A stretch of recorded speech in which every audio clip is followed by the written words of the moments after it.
హరే కృష్ణ. హరే కృష్ణ అందరికి ప్రణామాలు. హరే కృష్ణ.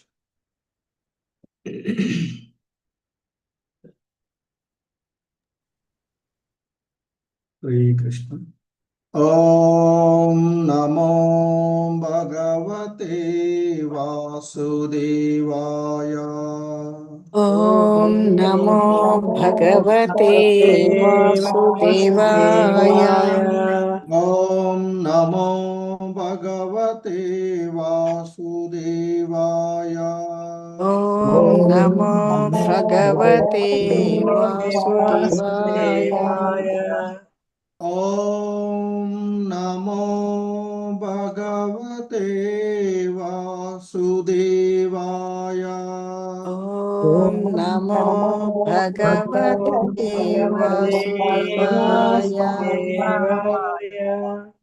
నారాయణం నమస్కృత్య నరం చైవ నరోత్తమం. నారాయణం నమస్కృత్య నరం చైవ నరోత్తమం. దేవీం సరస్వతిం వ్యాసం తతో జయముదీరయేత్. దేవీం సరస్వతీం వ్యాసం తతో జయముదీరయేత్. నష్టప్రాయేష్వభద్రేషు నిత్యం భాగవత సేవయా. నష్టప్రాయేష్వభద్రేషు నిత్యం భాగవత సేవయా. భగవతి ఉత్తమ శ్లోకే భక్తిర్భవతి నైష్టికీ. భగవతి ఉత్తమ శ్లోకే భక్తిర్భవతి నైష్టికీ. హరే కృష్ణ. హరే కృష్ణ బ్రదర్. ప్రణామాలందరికీ. హరే కృష్ణ. हरे कृष्ण प्रभु जी दंडवत प्रणाम। హరే కృష్ణ. సో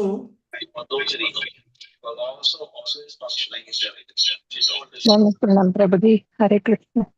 హరే కృష్ణ. ప్రణామం. హరే కృష్ణ. హరే కృష్ణ.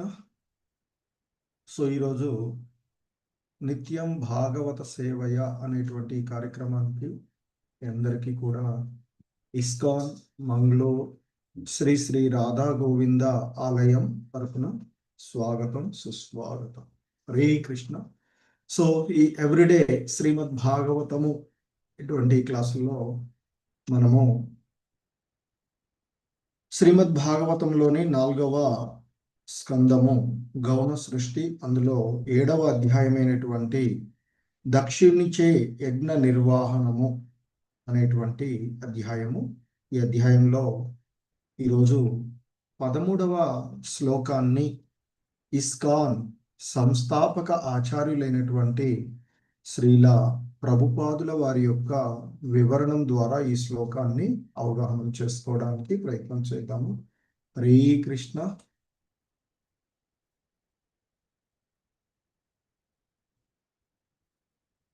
हरे कृष्ण प्रभु ప్రణామాలు. ప్రణామం. హరే కృష్ణ.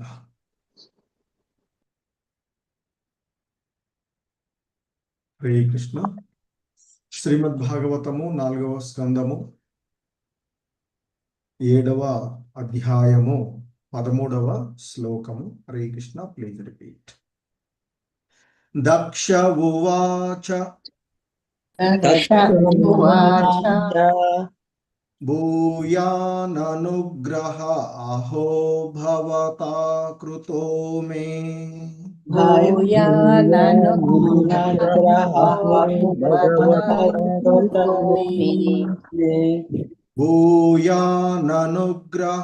అహో భవతా కృతో మే. భూయాననుగ్రహ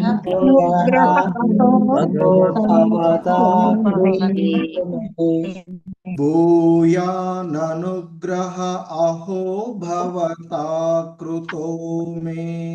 భూయాననుగ్రహ అహో భవతా కృతో మే.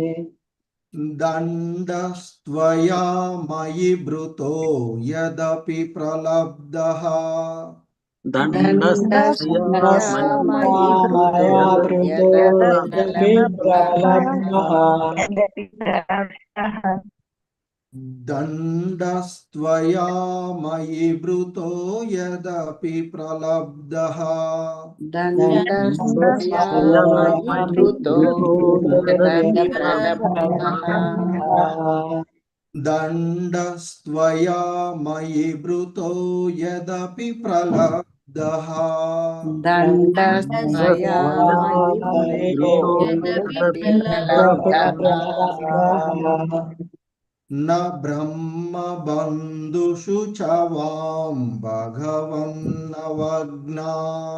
न ब्रह्मबन्धुषु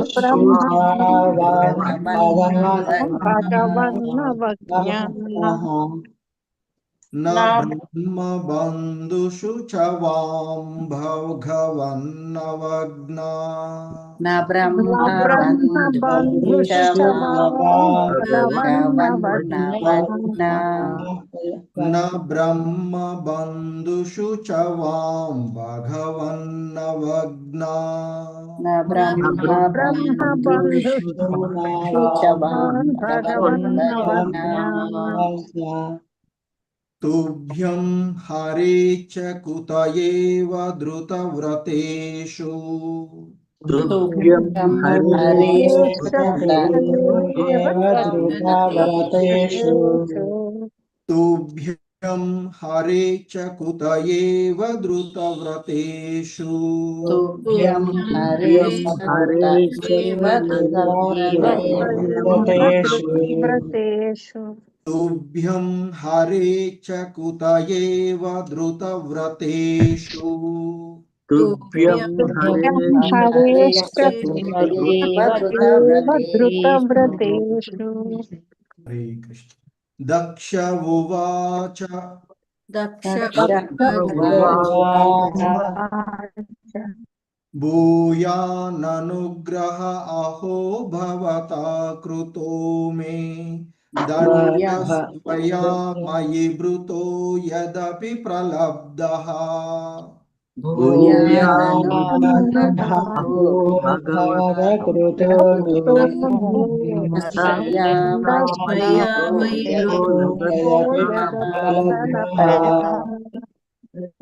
यदपि प्रलब्धः भूयाननुग्रह अहो भवता कृतो मे दण्डस्त्वया मयि भृतो यदपि प्रलब्धः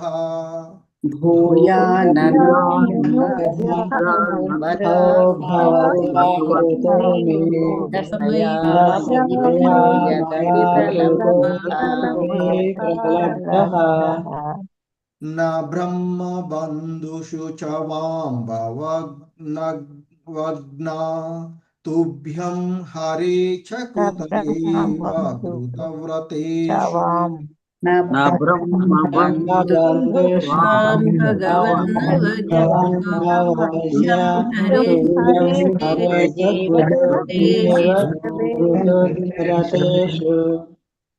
न ब्रह्मबन्धुषु च वां भवग्नवग्ना तुभ्यं हरे च कुतयेव धृतव्रतेषु न ब्रह्मबन्धुषु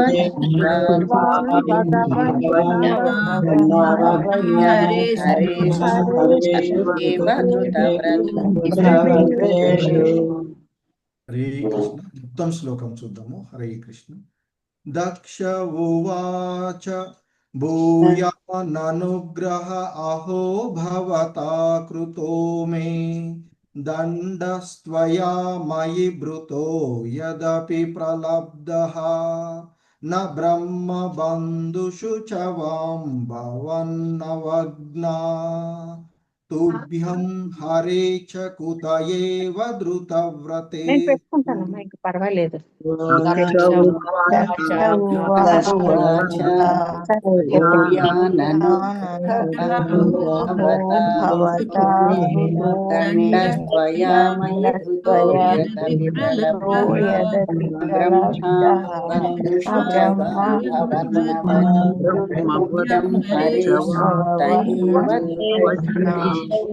తుభ్యం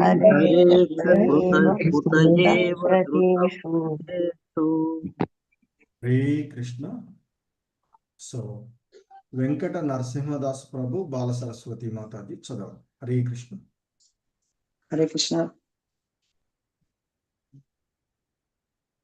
సరస్వతి మాతాజీ మీరు చదవండి. ఓకే ప్రభు చదవండి. దక్ష ఉవాచ భూయాననుగ్రహో భవతా కృతో మే దండస్త్వయా మయి భృతో యదపి ప్రలబ్ధః నా బ్రహ్మబంధుషు చవాం భగవన్నవజ్ఞ తుభ్యం హరేచ్చ కుత ఏవ ధృతవ్రతేషు. హరే కృష్ణ ప్రభు. కృష్ణ ప్రభుని ప్రణామాలు. భూయాననుగ్రహ అహో భవత కృతో మే దండస్వయామయ భృతో యదాపి ప్రలబ్ధః నా బ్రహ్మబంధుషు చావాం భగవన్ అవజ్ఞ తుభ్యం హరేష కుతో ఏవ ధృతో వ్రతేషు.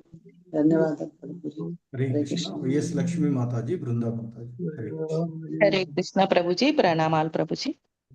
దక్ష ఉవాచ భూయాననుగ్రహ అహో భవతా కృతో మే దండస్త్వయా మయి భృతో యదపి ప్రలబ్ధః న బ్రహ్మ బంధుషు చవాన్ భగవన్నవజ్ఞా తుభ్యం హరేశ్చ కుత ఏవ ధృతవ్రతేషు. హరే కృష్ణ ప్రభుజీ, ధన్యవాదాలు ప్రభుజీ.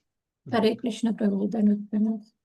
దక్ష ఉవాచ భూయాననుగ్రహ అహో భవతా కృతో మే దండస్త్వయా మయి భృతో యదపి ప్రలబ్ధః న బ్రహ్మబంధుషు చ వాం భగవన్నవజ్ఞా తుభ్యం హరేశ్చ కుత ఏవ ధృతవ్రతేషు. హరే కృష్ణ. హరే కృష్ణ. చాముండేశ్వరి మాతాజీ, కోటేశ్వరి మాతాజీ. హరే కృష్ణ ప్రభు. మాతా చదవండి. భూయాననుగ్రహ అహో భవతా కృతో మే దండస్త్వయా మయి భృతో యదపి ప్రలబ్ధః సబ్రహ్మ బంధుషు చ వాం భగవన్నవజ్ఞా తుభ్యం హరేశ్చ కుత ఏవ ధృతవ్రతేషు. హరే కృష్ణ ప్రభు. హరే కృష్ణ ప్రభుజీ. మాతా చదవండి. దక్ష ఉవాచ భూయాననుగ్రహ అహో భవత కృతో మే దండస్త్వయా మయి భృతో యదపి ప్రలబ్ధః నా బ్రహ్మ అడ్డం వచ్చింది గురించి. నా బ్రహ్మ బంధుషు చవాం భగవన్నవజ్ఞ తుభ్యం హరే చ కుత ఏవ ధృతవ్రతేషు. హరే కృష్ణ ప్రభుజీ. హరే కృష్ణ మాతా. హరే కృష్ణ. ఇంకా ఎవరైనా ఒక ఇద్దరు చదవదలుచుకుంటే, నిన్న చదవన వాడు. హరే కృష్ణ. ఓకే, రామకృష్ణ ప్రభు ఇలా. హరే కృష్ణ. హరే కృష్ణ ప్రభు. చదవండి. దక్ష ఉవాచ భూయాననుగ్రహ అహో భవతా కృతో మే దండస్త్వయా మయి భృతో యదపి ప్రలబ్ధః నా బ్రహ్మబంధుషు చ వాం భగవన్నవజ్ఞా తుభ్యం హరేశ్చ కుత ఏవ ధృతవ్రతేషు. హరే కృష్ణ ప్రభు. హరే కృష్ణ. భక్తవత్సల మురారదాస్ ప్రభు, రాజేశ్వరి మాతాజీ. దక్ష ఉవాచ భూయాననుగ్రహ అహో భవతా కృతో మే దండస్త్వయా మయి భృతో యదాపి ప్రలబ్ధః నా బ్రహ్మబంధుషు చ వాం భగవన్నవజ్ఞా తుభ్యం హరేచ్చ కుత ఏవ ధృతవ్రతేషు. హరే కృష్ణ ప్రభు. హరే కృష్ణ ప్రభుజీ, ధన్యవాదాలు ప్రభుజీ. దక్ష ఉవాచ भूयाननुग्रह अहो भवता कृतो मे दण्डस्त्वया मयि भृतो यदपि प्रलब्धः न ब्रह्मबन्धुषु च वां भगवन्नवज्ञा तुभ्यं हरेश्च कुत एव धृतव्रतेषु। हरे कृष्ण प्रभुजी। हरे कृष्ण। नलिनी मोहन माता जी, सुमुखी साध्वी देवी माता। हरे कृष्ण। कृष्ण प्रभुजी। दक्ष उवाच ప్రభుజీ స్క్రీన్ కొంచెం పైకి వెళ్ళిపోయింది. హరే కృష్ణ.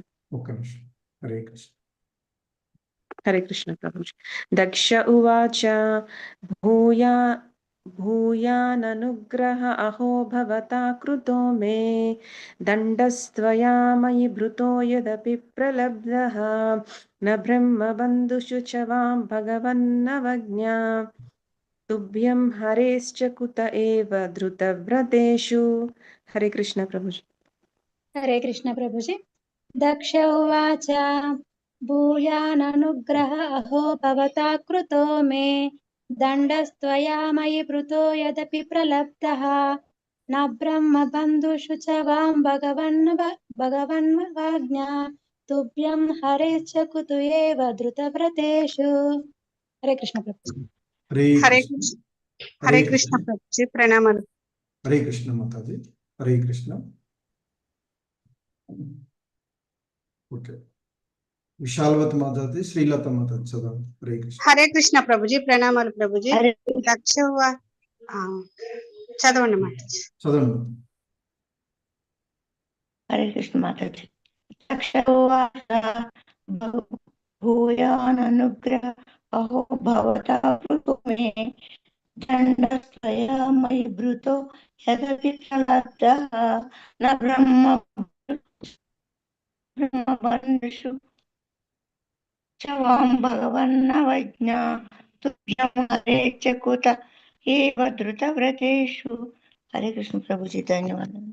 హరే కృష్ణ ప్రభుజీ. ప్రణామాలు ప్రభుజీ. దక్ష ఉవాచ భూయాననుగ్రహో భవతా కృతో మే దండస్త్వయా మయి భృతో యదపి ప్రలబ్ధః న బ్రహ్మబంధుషు చ వాం భగవన్నవజ్ఞా తుభ్యం హరేశ్చ కుత ఏవ ధృతవ్రతేషు. హరే కృష్ణ ప్రభుజీ. ధన్యవాదాలు ప్రభుజీ. హరే కృష్ణ. ధన్యవాదాలు. సో ఈ శ్లోకంలో ఉన్నటువంటి పదాల యొక్క అర్థాలను మరియు భావాన్ని చూద్దాము. హరే కృష్ణ. దక్ష ఉవాచ. దక్ష ప్రజాపతి పలికెను. భూయాన్ గొప్ప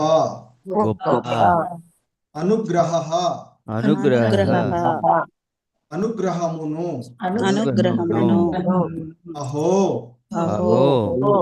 అహో భవతా నీచే చూపబడినది మే నాపై దండః శిక్ష త్వయా నీచే మయి నాకు ఘృతః పనరింపబడినది యత్ అపి అయినప్పటికీ ప్రలబ్ధః పరాజితుడు నా చేయరు బ్రాహ్మణ బంధువులను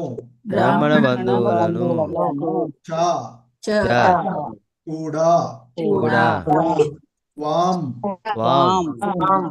మీరిరువురు భగవన్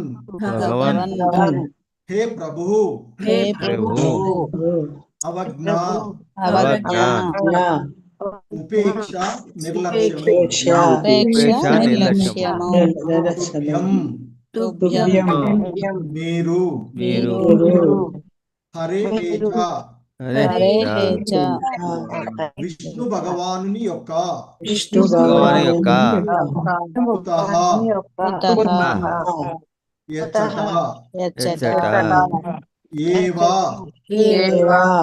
నిక్కముగా ధృతవ్రతేషు యజ్ఞ నిర్వహణ రతుడగు వాడు.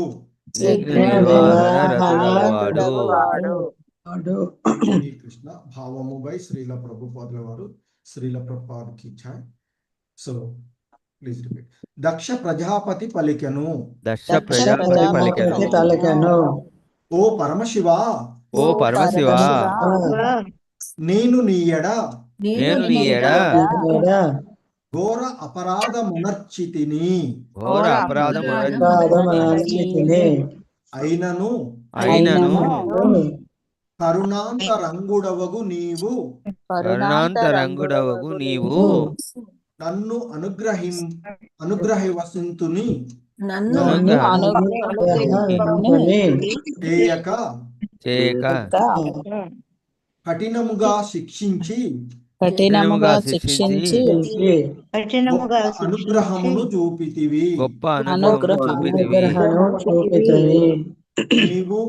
నీవు మరియు విష్ణువు బ్రాహ్మణ బంధువులనైనను నిర్లక్ష్య పరుపరు అయినచో యజ్ఞ నిర్వహణ రతుల మగు మమ్మేల మీరు నిర్లక్ష్య పరుతురు. హరే కృష్ణ. హరే కృష్ణ. సో అది ఈ శ్లోకమునకు శ్రీల ప్రభుపాదుల వారు ఇచ్చినటువంటి భావము, భాష్యము. సో హరే కృష్ణ. దక్షుడు తాను పరాజితుడునైతినని భావించినను తన కొసగబడిన శిక్ష శివుని మహత్కరుణ మాత్రమే అని ఎరిగియుండెను. శివుడు మరియు విష్ణువు ఏనాడును బ్రాహ్మణులను నిర్లక్ష్య పరుపరని అతడు తలుచుకొనెను. వైదిక విధానమును అనుసరించి బ్రాహ్మణ వంశీయుని ఎన్నడునూ కఠినంగా దండించరాదు. అర్జునుడు అశ్వత్థామ ఎడ వర్తించిన పద్ధతి దీనికి చక్కని ఉపమానము కాగలదు. అశ్వత్థామ ద్రోణాచార్యుని తనయుడు. నిద్రించుచున్న తమ సంతానమును వధించుటం అనడి ఘోర అపరాధమును అతడు కావించినను అర్జునుడు అతనిని చంపక క్షమించెను. అశ్వత్థామ కార్యమును శ్రీకృష్ణ భగవానుడు సైతము గరిహించెను. కానీ అతడు బ్రాహ్మణ తనయుడైనందున అర్జునుడు క్షమాభిక్ష ఒసగెను. ఇచ్చట వాడబడిన బ్రహ్మబంధుషు అను పదము ప్రధానమైనది. బ్రహ్మబంధు అనగా బ్రాహ్మణ వంశమున జన్మించినను కర్మలు బ్రాహ్మణులకు తగినవిగా లేనట్టి వాడని భావం. దక్షుడు తనను బ్రహ్మ బంధువుగా కొనినాడు. అతడు గొప్ప బ్రాహ్మణునికే జన్మించినను శివునితో అతని వైఖరి బ్రాహ్మణునికి తగినట్లుగా లేదు. కనుకనే తాను నిజమైన బ్రాహ్మణుడును కానని అతడు అంగీకరించాడు. కానీ శివుడు మరియు విష్ణువు అటువంటి అసమగ్రులకు బ్రాహ్మణుల ఎడను అనురాగమును కలిగియుందురు. దక్షుని శివుడు తన శత్రువు వలె శిక్షింపలేదు. తాను తప్పిదము చేసి తినని అతడు తెలుసుకొనున్నట్లుగా బుద్ధి గరుపుటకే దక్షుని శివుడు శిక్షించెను. దక్షుడు ఈ విషయమును ఎరగగలిగెను. కనుకనే పతితులగు బ్రాహ్మణులు తనతో పాటు పతితులగు బ్రాహ్మణుల ఎడ శివకేశవులకు గల అపార కరుణను అతడు కొనియాడెను. తాను పతితుడనే అయినను యజ్ఞ నిర్వహణమే అతని వ్రతమయ్యుండెను. అందువలన అతడు శివుని స్తుతింప మొదలిడెను. హరే కృష్ణ.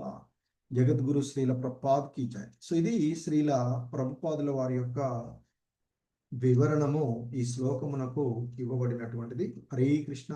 ఓం అజ్ఞానతిమిరాంధస్య జ్ఞానాంజనశలాకయా చక్షుర్మిలితం యేన తస్మై శ్రీ గురవే నమః.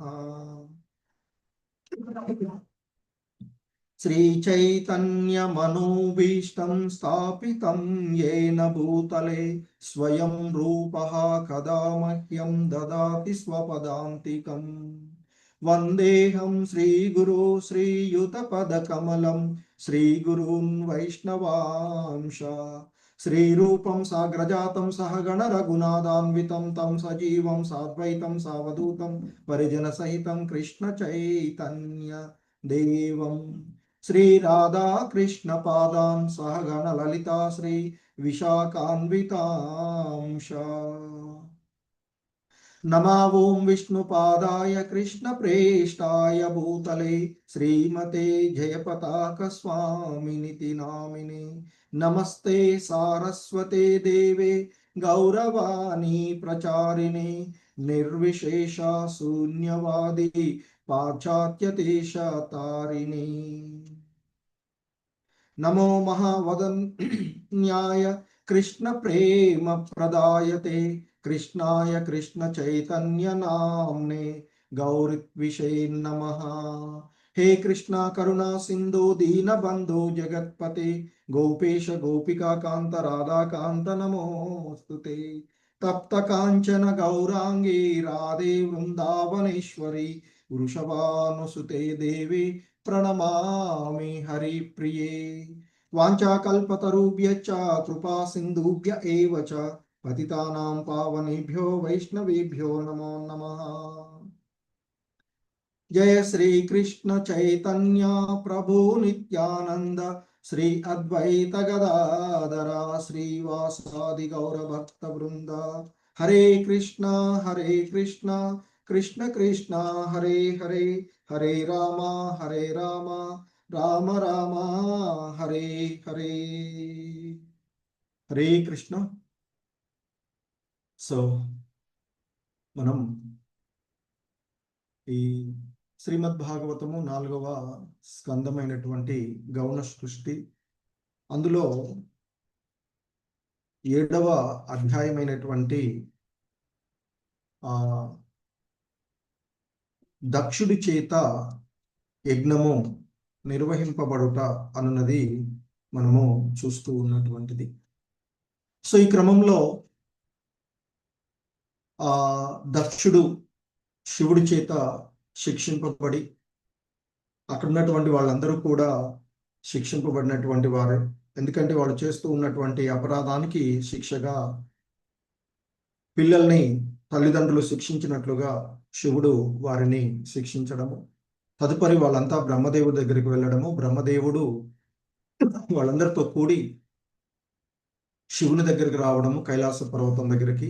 ఆ కైలాసం దగ్గరికి శివుణ్ణి చేరి ఆయనను స్తుతిస్తే ఆయన సంతృప్తుడై యజ్ఞ నిర్వహణకు దక్షుణ్ణి, అలాగే వారెవరైతే గాయపడ్డారో వారందరికీ స్వస్థత చేకూరే విధంగా చేసి దక్షుడికి ఆ యజ్ఞ పశువు యొక్క శిరం మేకతలను అతికించి తదుపరి అతడు లేచి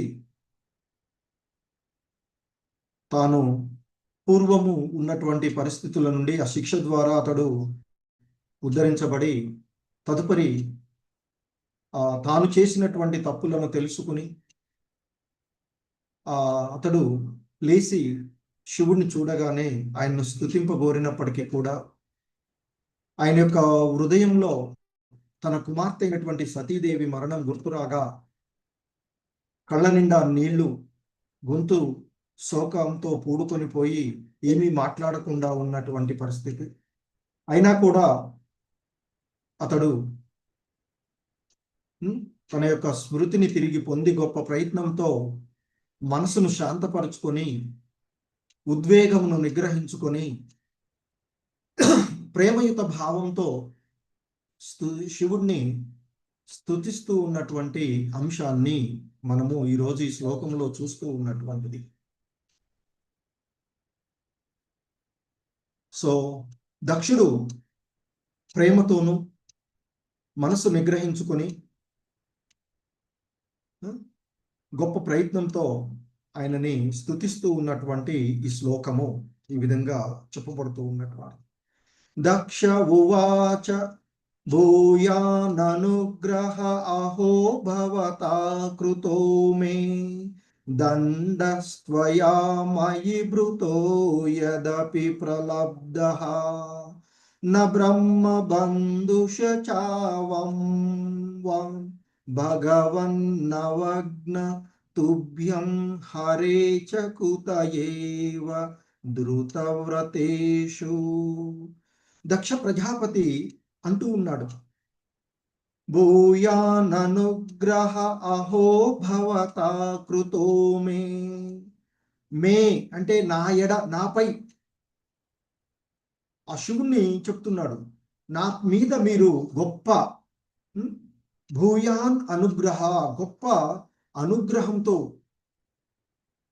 నేను ఘోరమైనటువంటి అపరాధము వనర్చినప్పటికీ కూడా మీరు దయతో నన్ను క్షమించారు అన్నట్లుగా ఆయన చెప్తూ ఉన్నటువంటిది.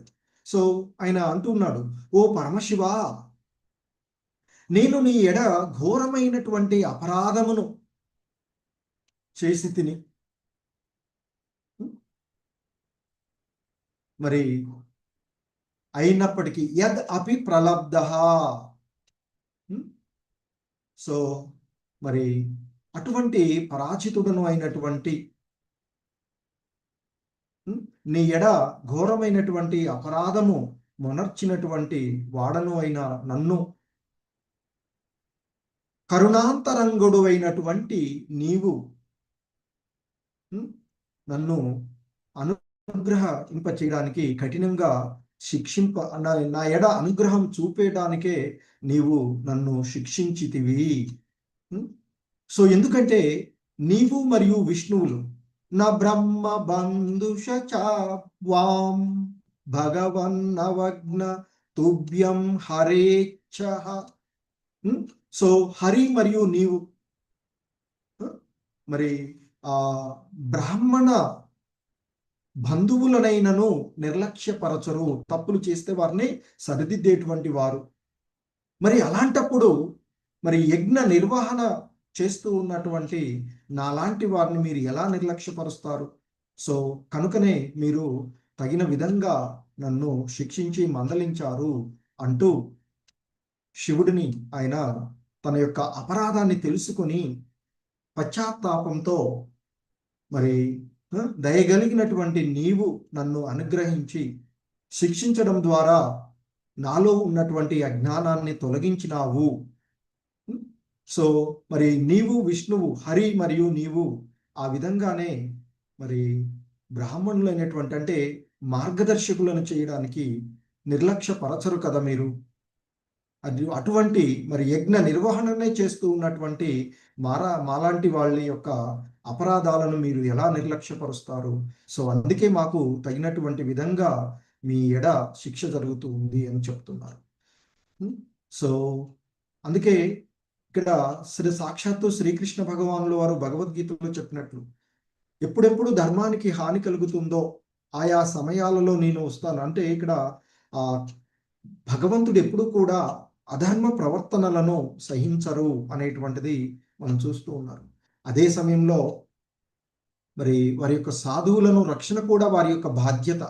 గోవిందుడు బ్రాహ్మణులను రక్షించుకునేటువంటి వారుగా పిలువబడేటువంటి వాడు. సో ఇక్కడ ముఖ్యంగా మరి ఇక్కడ ఉన్నటువంటి విషయాన్ని శ్రీల ప్రభుపాదుల వారు మనకు తెలియచేస్తూ ఉన్నటువంటి అంశం. ముఖ్యంగా ఈ స్తుతి ద్వారా ఈ విధంగా శివుణ్ణి ఆయన ప్రార్థించడం ద్వారా దక్షుడు తాను పరాజితుడునైతినని భావించి, ఎందుకంటే దక్షుడు ఘోరంగా శిక్షించబడినటువంటిది, ఆ తల ముండెం నుంచి వేరు చేయబడినటువంటిది. మరి ఆ విధంగా శిక్షించబడడానికి తాను అర్హుడేనని, సో కనుక ఆ విధంగా అతడు ఎరిగి, ఎందుకంటే శివుడు మరియు విష్ణువులు ఏనాడును బ్రాహ్మణులను నిర్లక్ష్యపరచరు అని అతడు తలుచుకుంటూ ఉన్నటువంటిది. ఎందుకంటే ఎప్పుడైతే వాళ్ళు బ్రాహ్మణులు యోగ్యులు కాకపోతూ ఉంటారో, మనం అందుకే ఇక్కడ భగవంతుని యొక్క అవతారమైనటువంటి పరశురాముడు కూడా బ్రాహ్మణుల ఎడ నిర్లక్ష్యపరిచినటువంటి క్షత్రియులందరినీ కూడా అనేక మార్లు జయించినటువంటి పరిస్థితి ఉంటుంది. సో కనుక అలాగే బ్రాహ్మణులు కూడా యోగ్యులు కాకపోయినట్లయితే వారిని కూడా నిర్లక్ష్యపరచరు అనేటువంటిది ఇక్కడ చెప్తూ ఉన్నటువంటిది. కాకపోతే వైదిక విధానమును అనుసరించి బ్రాహ్మణ వంశీయుడు ఎన్నడూ కూడా కఠినంగా దండించబడరాదు అని చెప్తూ ఉంటారు. దీనికి ఎన్నో ఉదాహరణలను మనం చూస్తూ ఉంటుంటాం. సో ఎన్నో సంఘటనల్లో మనకి వివరణలో వస్తూ ఉంటాయి.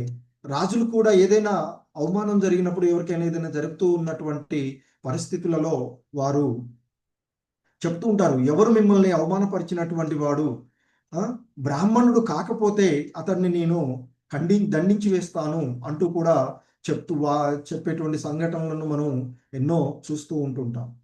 ఎందుకంటే మరి ఇక్కడ సహజంగా బ్రాహ్మణుడు సమాజ ఉద్ధరణకైనటువంటి సహజమైనటువంటి స్థితులను బోధించేటువంటి పరిస్థితులను కలిగి ఉన్నటువంటి వాడుగా చెప్పబడుతుంది. సర్వజీవుల ఎడ సమత్వ భావాన్ని కలిగి ఉండేటువంటి వాళ్ళుగా చెప్పబడుతుంటారు. అలాంటి ప్రవర్తనను ఏదైతే భగవద్గీతలో బ్రాహ్మణ లక్షణాలు చెప్పబడుతూ ఉంటాయి, ఆధ్యాత్మిక చింతనను కలిగి ఉండడము,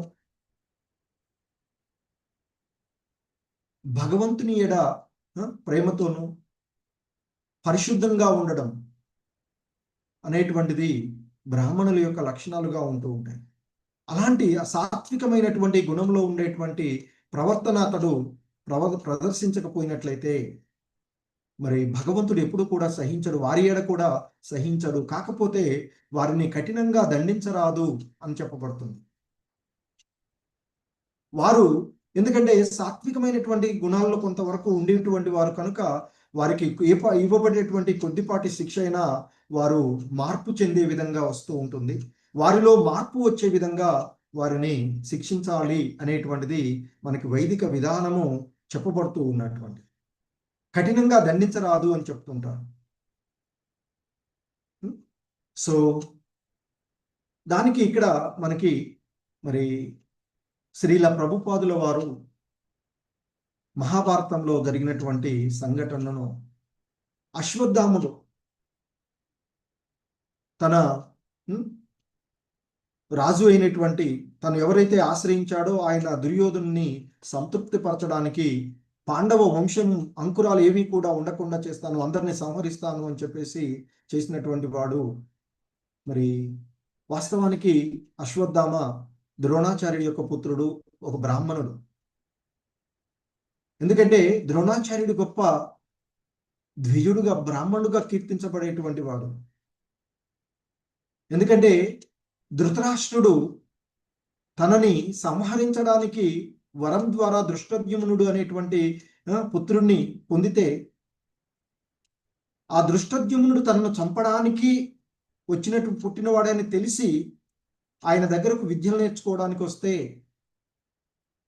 అన్ని విద్యలు కూడా ఆయనకు కూడా నేర్పుతాడు. ఆ విషయాన్నే దుర్యోధనుడు ఎత్తి చూపుతాడు. ఓ బ్రాహ్మణోత్తమ, మీ ప్రియ శిష్యుడైనటువంటి కురుక్షేత్ర రణరంగ విషయాల్లో చెప్తూ ఉంటాడు. మీ ప్రియపుత్రుడైనటువంటి ద్రుపద పుత్రుడి చేత పాండవ సైన్యం ఎంత చక్కగా సమకూర్చబడిందో, ఏర్పాటు చేయబడిందో, యుక్తంగా ఏర్పాటు చేయిందో చూడు అని చెప్పి అక్కడ చేస్తుంటాం. అటువంటి బ్రాహ్మణుడు ద్రోణాచార్యుడి యొక్క పుత్రుడు అశ్వత్థామ. కానీ మరి అటువంటి అశ్వత్థామ, బ్రాహ్మణ కుటుంబంలో పుట్టినటువంటి అశ్వత్థామ నిద్రిస్తూ ఉన్నటువంటి పాండవుల యొక్క తనయులు ఉప పాండవులను 5గురిని కూడా వారి యొక్క వధించినటువంటి ఘోరమైనటువంటి అపరాధం చేసినటువంటిది. ఆ పరిస్థితికి ఎంతో దుఃఖించినటువంటి అర్జునుడు అశ్వత్థామను వెంబడించి పట్టుకుంటాడు. పట్టుకొని తీసుకొచ్చి ద్రౌపది ముందు పడేస్తే వాస్తవానికి ఆయన చేసినటువంటి అపరాధానికి మరణశిక్ష విధించాల్సినటువంటిది. కానీ ద్రౌపది అలాగే అక్కడ ఉన్న వాళ్ళు, ద్రౌపది ముఖ్యంగా ఒక బ్రాహ్మణుడు కుమారుడు, మా గురువు అయినటువంటి బ్రాహ్మణుడు కుమారుడు అని అతనికి సాధారణంగా వెంట్రుకలు కట్ చేసి తీసేసి అవమానపరిచి క్షమించి వదిలేయటం అదే గొప్ప అవమానంగా భావించి వదిలేస్తుంటారు. సో ఆ విధంగా క్షమించబడి వదిలేసినటువంటి విషయాన్ని శ్రీకృష్ణ భగవానుడు కూడా ఒప్పుకుంటాడు. ఎందుకంటే వైదిక విధానంలో బ్రాహ్మణులను కఠినంగా శిక్షించరాదు అని చెప్తున్నారు. కాబట్టి అతడు బ్రాహ్మణుడు కుమారుడైనటువంటి కారణంగానే అతడికి క్షమాభిక్ష ఇవ్వబడడం జరిగినది అని చెప్పబడుతూ ఉన్నటువంటిది. మరి ఇక్కడ వాడబడినటువంటి బ్రహ్మబంధుషు అనే పదం కూడా బ్రహ్మబంధు అంటే, బ్రహ్మ అంటే సాధారణంగా బ్రాహ్మణులుగా చెప్పబడు, జ్ఞానం తెలిసినటువంటి వాడు బ్రాహ్మణులుగా చెప్పబడుతున్నటువంటి బ్రాహ్మణ వంశమున జన్మించినను కర్మలు బ్రాహ్మణులకు తగినవిగా లేనటువంటి వాడు బ్రహ్మబంధువు అని చెప్పబడుతూ ఉంటారు. అలాగే బ్రాహ్మణ బంధువు అంటారు. ఎందుకంటే బ్రాహ్మణ కుటుంబంలో పుట్టి బ్రాహ్మణ సాంప్రదాయ విషయాలను, ఆధ్యాత్మిక విషయాలను సరైనటువంటి విధానంలో పాటించిన వాడు కూడా బ్రాహ్మణ బంధువుగానే చెప్పబడుతూ ఉంటాడు. సో ఇక్కడ మరి దక్షుడు బ్రహ్మ బంధువుగా, ఎందుకంటే బ్రహ్మ నుండి ఉద్భవించినటువంటి వాడు దక్షుడు. మరి ఎంతో గొప్ప బ్రాహ్మణ అంటే బ్రహ్మ నుండి, సృష్టికర్త బ్రహ్మ నుండి వచ్చినటువంటి వాడు. కానీ అతడి యొక్క ప్రవర్తన ఈ దేహాత్మ భావన వలన అతడు తన యొక్క బ్రాహ్మణ స్థితిని మర్చిపోయి శివుడి ఎడ వైరాన్ని ఏర్పరచుకున్నాడు. అది బ్రాహ్మణుడిగా అతనికి తగినట్లుగా లేదు. కనుకనే తాను చేసినటువంటి ఆ ప్రవర్తనకి తాను నిజమైనటువంటి బ్రాహ్మణుడు కాను, కనుకనే నాకు తగినటువంటి శిక్ష విధించబడినది అంటూ దక్షుడు చేసినటువంటి విషయాన్ని ఇక్కడ గుర్తు చేస్తున్నారు. శివుడి ఎడ అతడు జరిపినటువంటి అపరాధం, ఎందుకంటే శివుడు పరమ వైష్ణవుడు కనుక ఒక భక్తుడి ఎడ అపరాధం జరపడం అనేటువంటిది, వైష్ణవ అపరాధం చాలా ఫలితాలను ఇస్తుంది అని చెప్తారు. మనకి అది వైష్ణవ అపరాధం మదపటి ఏనుగుతో పోల్చబడుతూ ఉంటుంది. అది తన యొక్క భక్తి బీజాన్ని, లతని దహించి వేస్తుంది అని చెప్తారు. భక్తి లేకుండా ఇప్పుడు దక్షుడి పరిస్థితి కూడా అలాగే జరిగినటువంటిది. భక్తుల ఎడ అతడు జరిపినటువంటి అపరాధము కారణంగా అతడు పతనం చెంది శిక్షించబడినటువంటిది ఇక్కడ జరిగింది. కానీ అతడు ఆ శిక్ష ద్వారా తాను చేసిన తప్పులు తెలుసుకొని, తన తప్పేంటో తెలుసుకొని అతడు పశ్చాత్తాప పడుతూ ఉన్నటువంటి పరిస్థితి చూస్తూ ఉన్నాడు. అందుకే ఆయన అంటూ ఉన్నాడు, తాను నిజమైనటువంటి బ్రాహ్మణును కానని. ఎందుకంటే ఆ స్థితి నుండి అతడు వైదొలిగినటువంటిది. కానీ శివుడు మరియు విష్ణు వంటి మరి ఆ విష్ణువులు అటువంటి, అంటే వారి యొక్క స్థితి నుండి వైదొలిగినటువంటి బ్రాహ్మణ బంధువులుగా ప్రవర్తించేటువంటి అసమగ్రులైనటువంటి బ్రాహ్మణుల ఎడ అనురాగమును కలిగియుందురు. కనుకనే ఒక శత్రువుకు శిక్షించవలసినటువంటి విధంగా అతడు శిక్షించలేదు.